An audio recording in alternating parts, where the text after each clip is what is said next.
মধ্যবিত্ত পরিবারের সন্তান হাদির বেড়ে ওঠা এখানে। তবে এই ঘরে হাদি যেন এখন কেবলই ছবি। ঘাতকের গুলিতে চিরতরে বিদায় নেয় শূন্যতায় তার জন্মভূমি।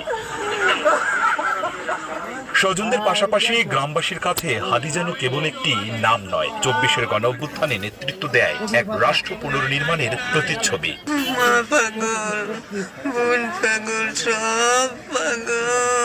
কোনো দুর্নীতির সাথে, কোনো অন্যায়ের সাথে আপোষ করতে আমার চোখে কখনো পড়ে না। আমরা চাই যেন এই মৃত্যুর একটা সঠিক বিচার।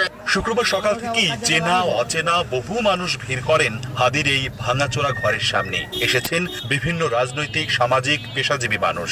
বাড়িতে থাকা হাদির বোন আর বোনের পরিবারকে সান্ত্বনা দেয়ার ভাষা পাচ্ছেন না আগতরা। শেষবারের মতো নিজ গ্রামে হাদিকে দেখতে চান এলাকাবাসী। হাদির জানাজানা নাই নলছিটির মাটিতে, এইখানে বড় হয়েছে, এখানে মাটি